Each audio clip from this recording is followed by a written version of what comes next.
The Night Ice Cream Truck, written by Stephen Allen. It was late one evening and I was sat at my kitchen table, just typing away on my laptop, working on my latest screenplay. You see, I am a horror writer. I write stories of the dark and macabre, with the express purpose of selling them to major studios with the hopes of getting them turned into a major motion picture. At least, that's how it would go ideally. It's been especially tough recently because for the last 2 weeks, I've had the most serious case of writer's block I have ever had.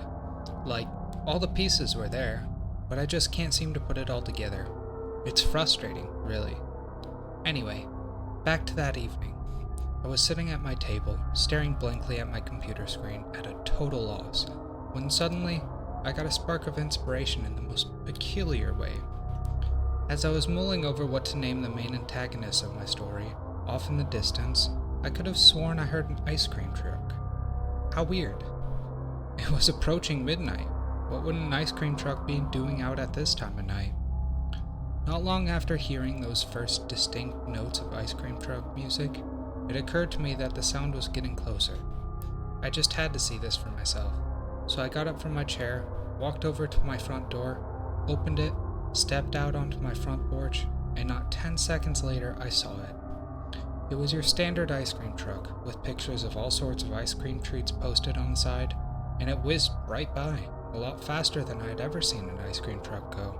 Heck, I thought those things topped out at around 6 miles an hour, and blaring its music much louder than I have ever heard an ice cream truck play its music.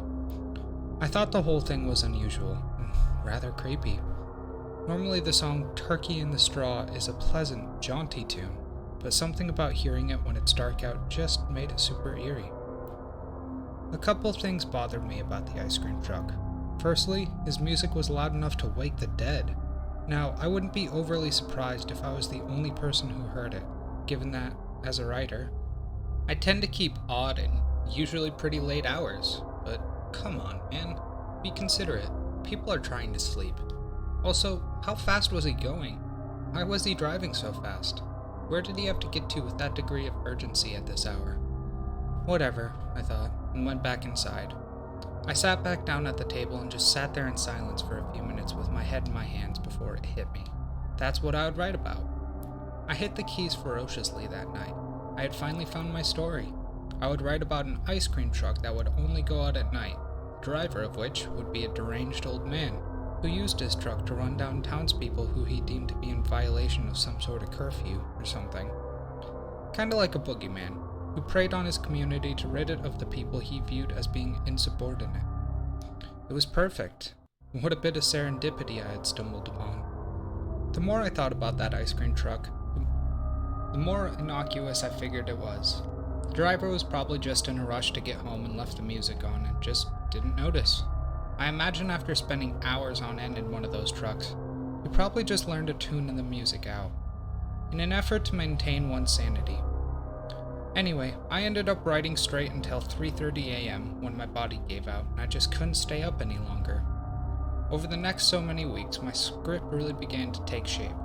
I was onto something good, I thought. I had a compelling antagonist, some decent plot points, and some thorough character development. I had no idea what I would do for an ending, but whatever. I figured I'd cross that bridge when I came to it. It'd be about a month before I saw the ice cream truck again. Just as before, I was working away at my script, when out of the blue, I heard it. This time, it was around 9:30 p.m. He shaved some time off his previous record, I joked to myself. So I went outside to see this strange ice cream man. I recognized it as the same truck as last time, as it zoomed on by, just as before.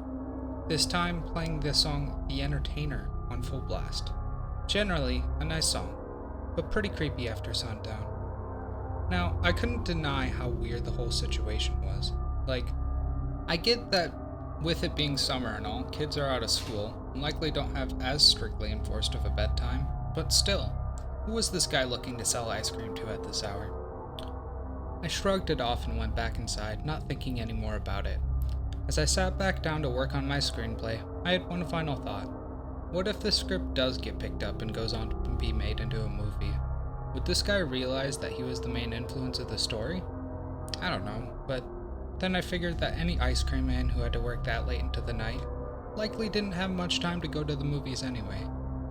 In the following days, I got an immense amount of work done on the script. I was feeling pretty darn proud of myself for getting so much work done, as well as feeling thankful that something like this just fell into my lap. However, it wasn't just this late-night mystery ice cream vendor that influenced my story. I also garnered influence from other sources.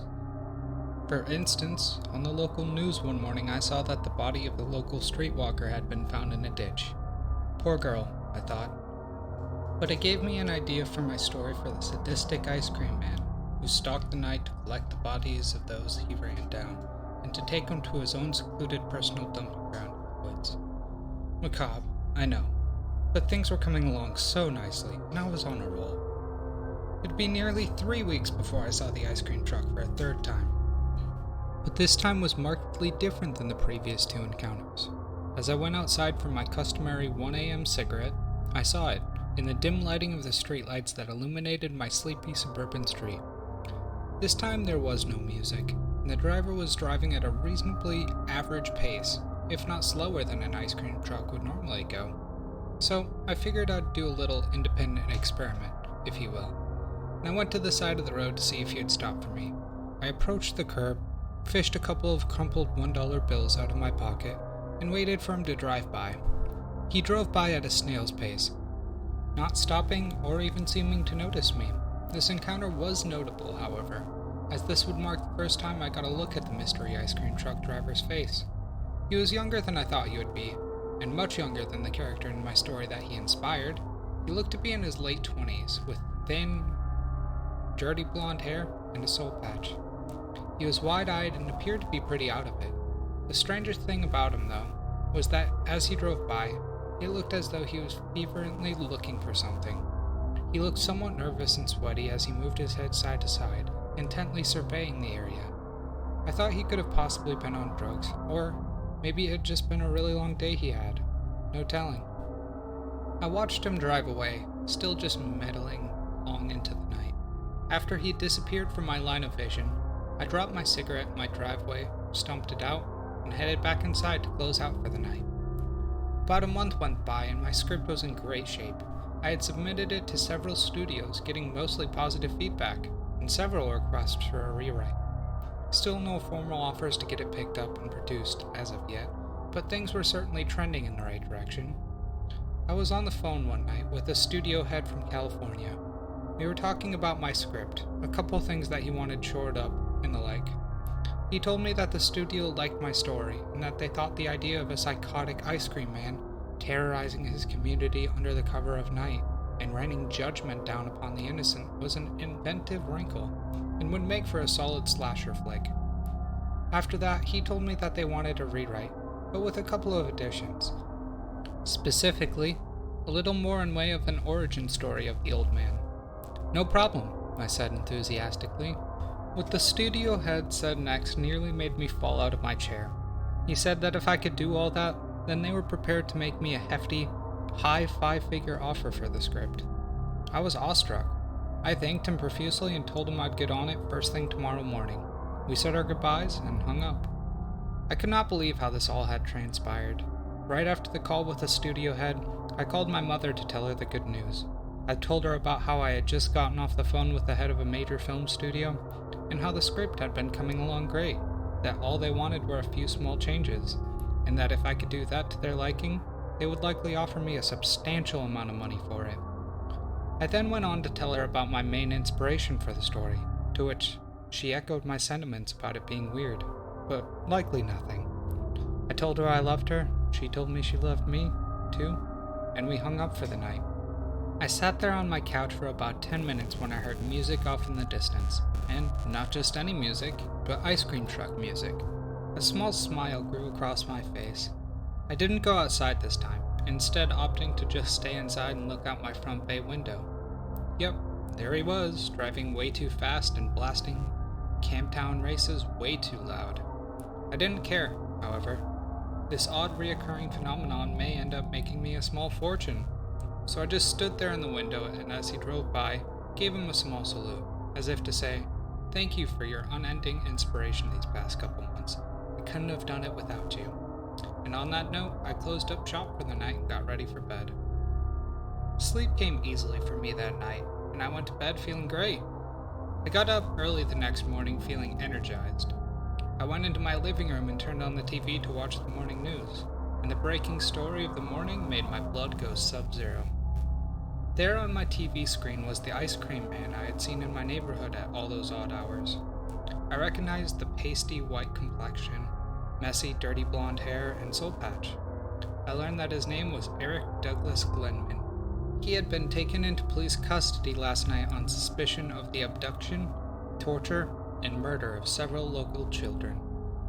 I just about threw up when I saw this. When in police custody and asked for his confession, he sang like a bird, and the resulting statement answered all of my questions. He said that he would go out in the evenings in his ice cream truck, looking for kids who were all alone to abduct. When he came upon one, he would drive up to them and offer them free ice cream under the guise of it being late in the day, and not wanting the ice cream to go bad. From there, he would grab them and pull them into the back of his truck. That's when he would turn on his music as loud as it could go, so that no one could hear the kids screaming in the back of his truck. He would also drive away as fast as he could to make a quick getaway.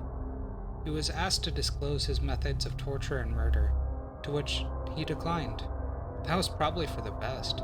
I honestly don't think I would have wanted to know anyway. When asked if he ever saw anyone who might have witnessed his crimes, he said, for the most part, no, except for this one time when he was out skulking through a neighborhood and saw this one guy standing by the side of the road smoking a cigarette and holding a couple dollar bills in his hand. I turned off the TV after that, and I was in a state of shock. I went over to my laptop, opened my script, and promptly deleted it. I guess it's true what they say. Fact is stranger than fiction. Because this was, by far and away, scarier than anything I could have ever written.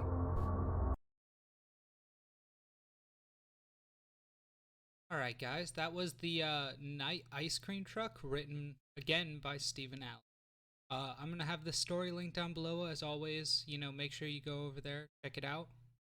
And if you enjoyed my narrations, make sure to like and subscribe, so I know you enjoyed these stories.